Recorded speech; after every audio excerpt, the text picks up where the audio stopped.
What is going on, ladies and gentlemen? My name is Tom. Unfortunately, my beautiful partner is not here right now to co-host with me, but we're going to try and fix that. We're going to try and get her on a lot more. Unfortunately, right now, we both work very, very, very, very long hours. She works full-time. I work two jobs full-time. It's very stressful. But, more importantly, we are talking about something very cool and very positive. So, a few years ago, back in university, much, opposed to what me and Helen wanted to do, we did live in a flat. We lived in an apartment, rented accommodation as students, and that was advised by Helen's mum and her sister. And to be honest, my parents said otherwise, but we went with what Helen's mum and sister thought was best, and we moved into an apartment and we lived there for a bit. We met stereotypical uni people, people that me and Helen would not naturally get on with. Lovely people, but just not the people we would like want to have a cup of tea with. We would much so like finish our evenings at sort of 9-10 o'clock at night. That's kind of like when they'd begin their evenings. So we just weren't going to live well together. We knew that from day one. Not to mention it was also made out of the cladding material that the Grenfell towers were made out of, which was not very good. And we had a lot of stressful afternoons, days, mornings, evenings of builders trying to come and noisily, like scarily, remove paneling off the side of our building. And because of how thin the walls were, our eardrums still bleed from it today. It's nuts. We just did not have a good experience at first living in that flat. But COVID hit and all of our flatmates went home. Me and Helen hunkered down and thought we'd fight the apocalypse together. And we literally did. We literally enjoyed every second after those people left. The kitchen was ours. The living space in the kitchen became ours. Helen's bedroom was a storage room. My bedroom was the living space. It was great. It was really good. Me and Helen had a great time. She nursed me through wisdom tooth pain. I experienced that during COVID. That was the worst of it. Thankfully, me and Helen were fine. Unfortunately, lots of you guys might have lost people or had it impacted your lives in, and that's obviously it's a horrible thing because given its hindsight of what it was and how it changed my life personally, I had the best time ever in COVID. It was fantastic. Everything that was kind of annoying and tedious got out of my life, and I kind of just got to live each day really enjoying what I did. And I've never done that before in 24 years of my life. I never woke up and just got to enjoy what I did and the company I was with, and I was really lucky to be with Helen at that time because we just rode out that apocalypse together, and we made so many fun pieces of content, and we had such a good time and made such core memories. I look back at them today and still love watching those videos. They were the best. They were so much fun. And that was when the flat became a nice place to live. We still knew we wanted to move. We always wanted a house at uni, but we were never that confident in the first year of getting a house. We thought it'd be a lot easier to get a flat. But the process of getting a house was really easy because we just went to the student accommodation people and we were able to rent a house with Denise and David, who were these two lovely landlords at Huddersfield at university there, and they were lovely. They were really lovely people. The company Hoodlets did all of the paperwork for us, and within a couple of days, it was pretty much all gone through, and we were moving out during COVID. My dad came up, Helen's dad came up. They helped us move. We moved in. We had a great time. We unpacked everything and really turned that house into our first proper home. So we've technically lived in two properties together, just the two of us. But then what the saddest thing in the world was is when loads of people would be like, "Oh, you're in the honeymoon phase. Oh, when you go live together, you really find out how it's like." Yeah, we did. We found out it was fucking awesome. We loved it. It was really good. We absolutely loved it. Our mental health went through the roof. Helen suffers with OCD stuff. I suffer with ADHD stuff. That all kind of went away when we lived together. It was all very, very much subsided. It was really good. She had her routines I managed to adapt to, and I had my routines that she managed to adapt to. We lived it symbiotically really well throughout the whole experience, and it was genuinely the best times of our relationship. It was phenomenal. We loved it. Because we started out as two people who obviously met in high school. We were two people who lived at separate houses, went to work every day, school together every day, and saw each other. Then obviously occasionally we'd see each other at the weekends, and then we were forced apart again. But then we went to university and we lived together for 3 years.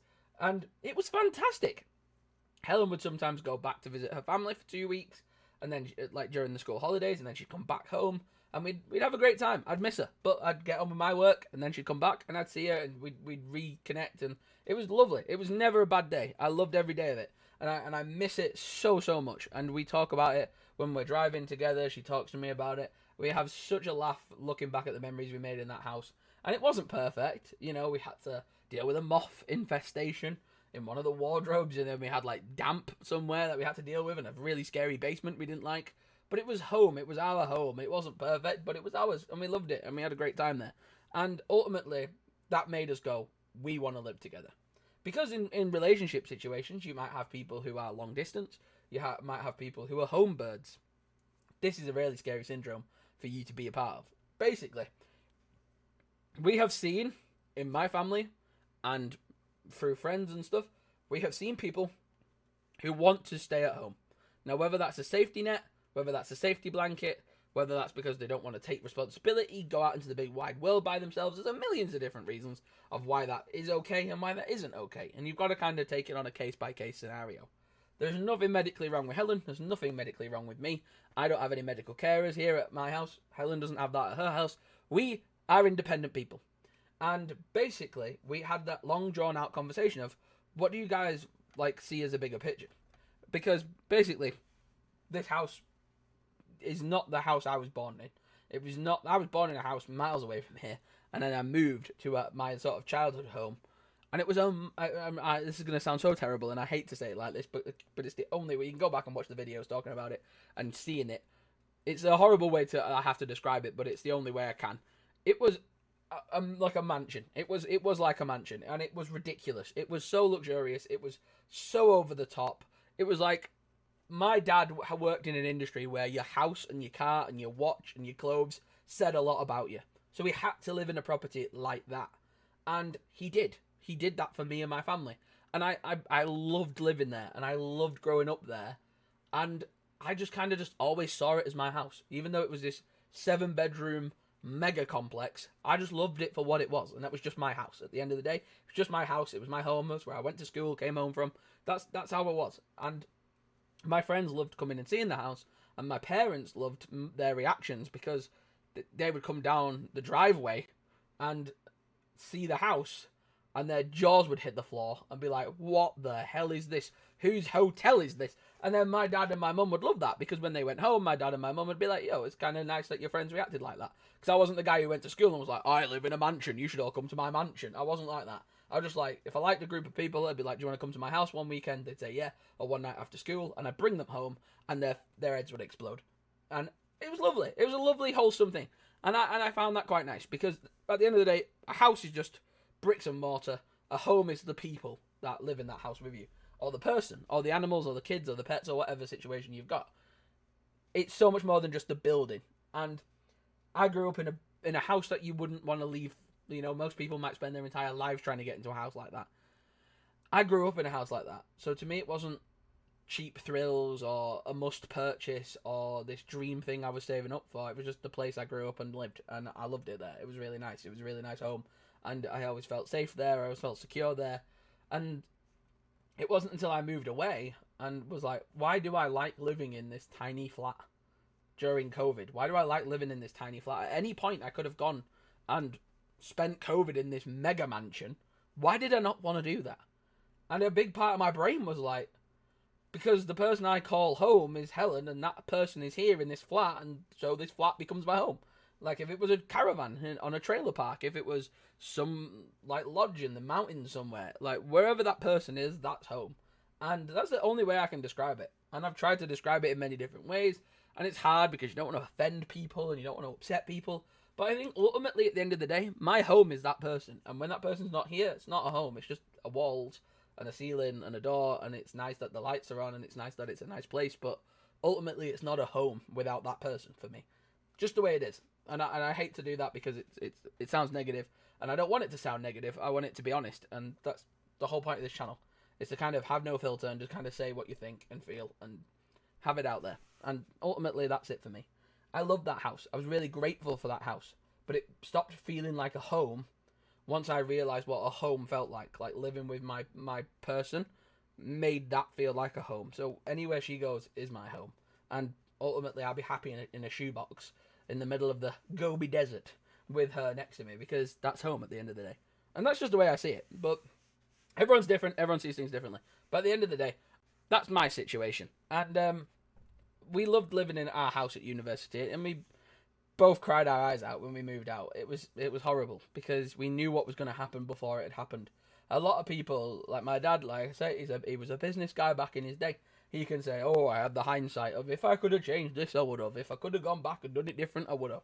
We got to live in real time and see what was going to happen to our lives in real time ahead of time. So with the hindsight, and that was horrible because we realized we'd lived together for 3 years and we were going to go and live apart for ungodly knowns amount of time, and that scared the hell out of us both because at the end of the day we were like, this is awful. Like, no offense, but this is awful. The person I love and want to spend the rest of my life with, I don't get to come home to her every night.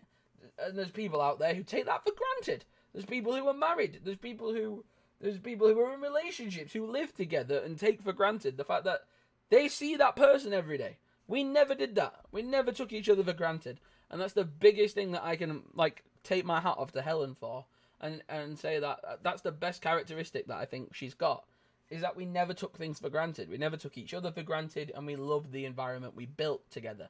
And when we came back to this house and she went back to her house, lovely homes, nothing wrong with the homes. They're really lovely. But they're missing that key element, each other. And that is ultimately where it boiled down to. So we had this conversation and we were like, because this is the scary thing. If you've got a really nice home growing up and you've got like a really good little social vibe and little atmosphere in your bubble, you don't want to burst your bubble. You don't want to look at brighter horizons. You don't want to try and explore.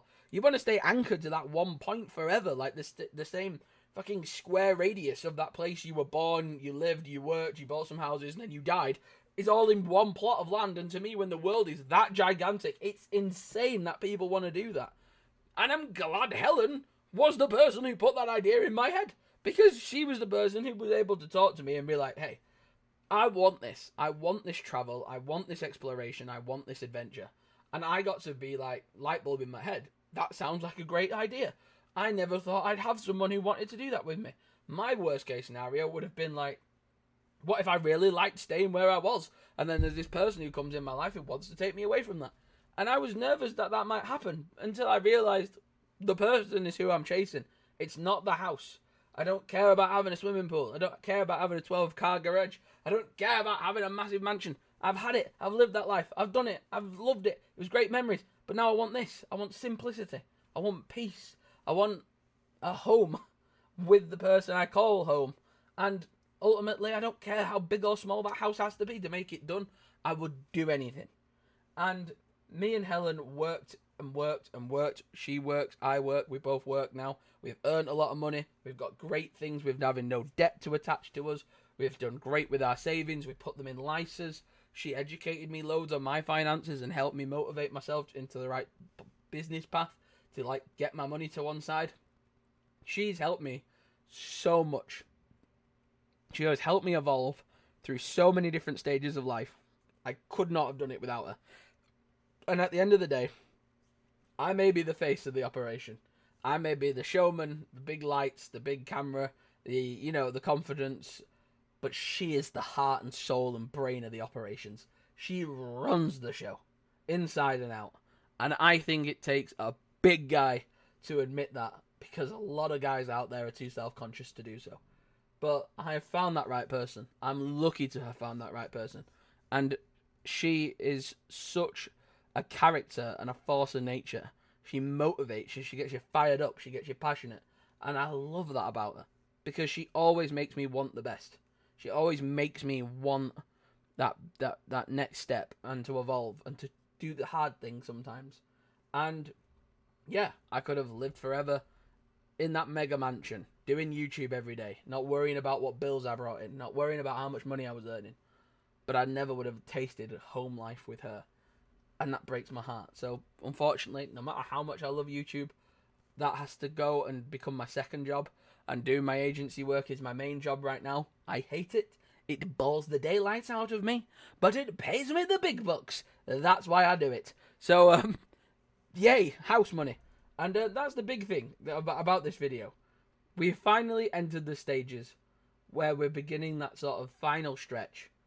And we get to start talking to mortgage advisors. Like, the next vlog you see, part 2 of this series, we're going to go and talk to a mortgage advisor. We booked the appointment. They are going to get a lot of our questions, and we're going to get a lot of their answers, and we're going to get a lot of help. Because ultimately, we are 2 novices who are trying our hardest to buy a house as quickly as possible. And no, we don't want to rent. I've got a family history of people in my life who have told me never to rent because it's awful for you, and they're never going to be able to buy a home because of renting. Their finances are difficult. Everyone's got a different situation. Our situation moving forward, like Helen has elaborated to me brilliantly, is that purchasing a property is far better than renting one, and she's never been wrong. So I'm backing her. I'm sorry, I'm backing her. I have to, because she is a genius in what she says and does. She motivates me. She leads this team, and ultimately, I am there for her. I am her ride or die. I'm her shotgun.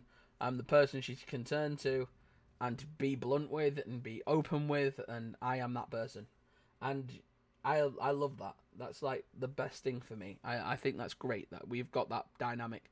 And this is a good journey. This is a good series of videos, because one day, in the far future, when we are sat, or hopefully not the so far future now it's becoming more real, and it's actually really excited, we're going to be sat one day in our own living room, probably on that telly, on our living room wall, watching these videos back, and you will watch a series in real time of a high school romance gone right, roller coaster, and finish university, graduate, get all the t-shirts and all that, and then get on to the big part of life, which is the grinding and the hustling and the working and the grafting to get to that outcome, which is ultimately that first big property purchase, and to really move in together and get that life back that we miss so much.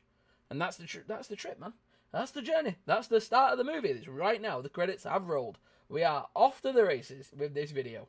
This is the announcement that me and Helen are officially on that home stretch to buying a house. So follow along the series, follow along the adventures, and please, if you haven't already, subscribe to the Lord and Lady Tellen channel, because Tom and Helen, we have got big plans for the future, and we'd love it if you came and watched them happen with us in real time.